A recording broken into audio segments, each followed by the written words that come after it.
Welcome back to another episode of Positive Solutions for Life. I'm your host, Peggy Meyer, and today we're talking about something that impacts almost every one of us, our money mindset, specifically how we view income and spending. Money is more than numbers on a paycheck or on a bill.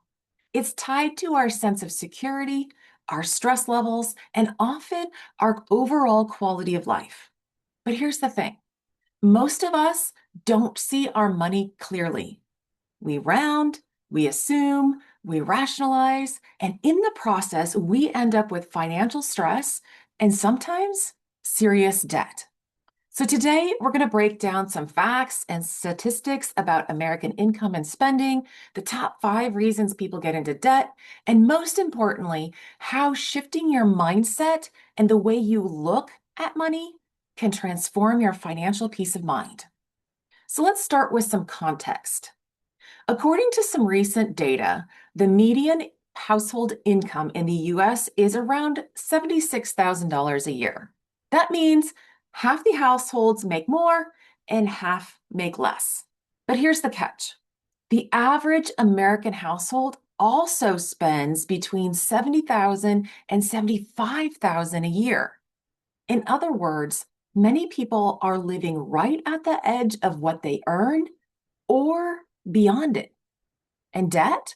The average American household carries over $100,000 in total debt, including mortgages, student loans, and credit cards. Specifically, credit card balances average more than $6,000 per household. No wonder financial stress is high. Surveys show that 72% of Americans report feeling anxious about money. So, how do we get there? What pushes people into debt in the first place? So, let's look at the top 5 reasons people get into debt. First, living beyond your means. It should be pretty obvious that spending more than you make will get you into debt. This can be fueled by various things, such as inflation, increasing cost of goods, purchasing, having, or doing things that are satisfying in the moment or are bought to keep up with the Joneses. You know, just in competition with other people. The second is major life events, such as divorce or separation, having kids, yes, think childcare costs, food, and other expenses that go along with providing for another person in your house, losing a job, or having unforeseen medical expenses that, even with insurance, can take a hit on anyone's budget or bank account. Also, the third reason, unexpected expenses, such as car repairs, home maintenance issues that need to be taken care of like right away. Think need new tires for your car, or the water heater goes out, or the furnace goes out. Those things can take a hit on anybody's budget and bank account. Fourth reason, over-reliance on credit cards. The ease of using credit cards makes it so convenient to overspend, impulse buy, and forget how much you've actually spent each month. Couple that with making minimum payments and high interest rates, you got to have it right now kind of attitude, or, it only costs a little type kind of purchases. Yeah, these things can get pretty expensive over the month if you don't pay off your credit cards. And the fifth reason, poor budgeting or planning or lack thereof. This is really the root cause for many debt problems. Many people don't actually track what comes in and what goes out. Without a plan or a budget, overspending becomes super easy to do without even realizing it.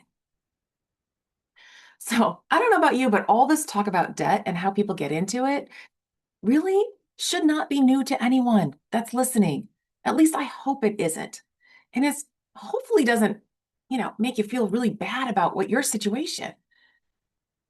But I want to share something that I recently heard that kind of struck me as super different than what we've been talking about previously here. It's one of the biggest mindset traps that we can fall into around money. And we've all learned how to do this in elementary school math. It's called rounding. Rounding. Yes, rounding up and rounding down.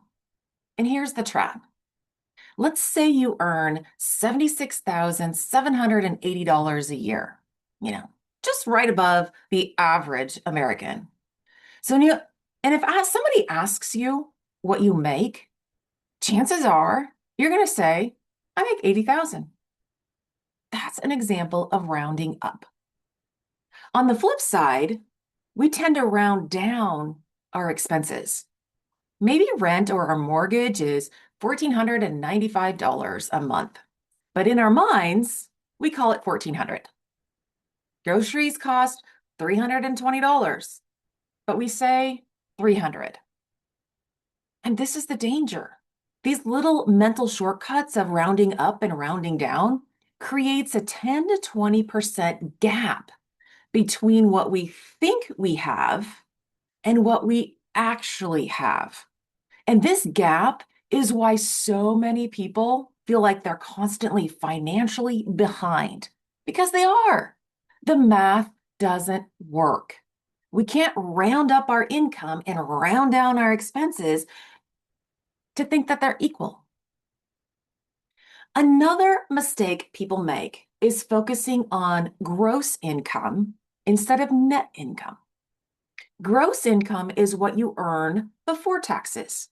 Your boss says you have a salary of $80,000. Okay. But what you bring home, the net income, what actually lands in your bank account, can be less than that, a lot less.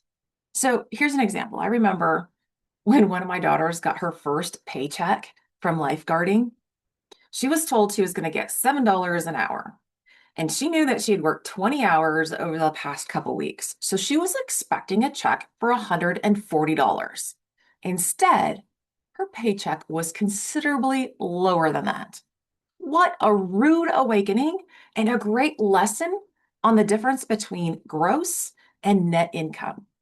And this is really what gets some people in trouble and in debt. They focus on the gross number instead of the take-home number. So let's use some easy math. Let's say you earn $100,000 a year gross income.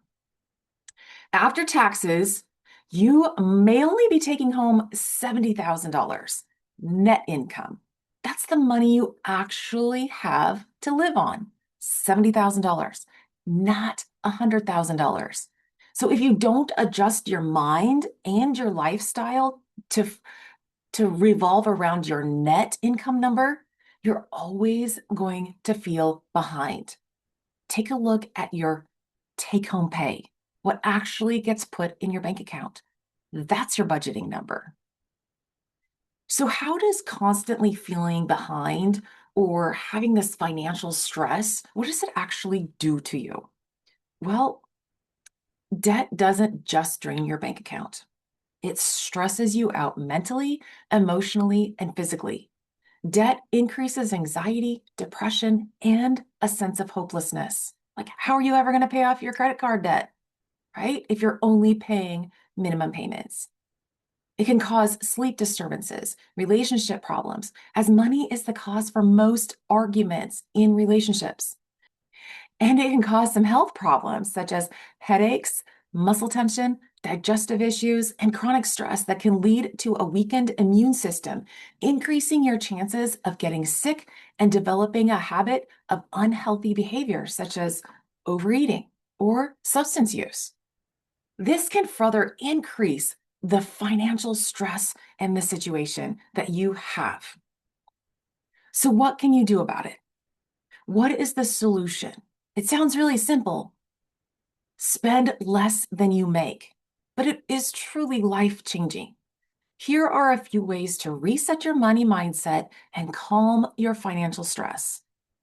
First, use net income, not gross. Base your budget on your take-home pay only. And pretend your gross income number does not exist, because it doesn't. That's not what you take home. Second, stop rounding. Write down the real numbers, even if they're awkward, even if it's $76,739.42. It's not $80,000. $1,495 is not $1,400.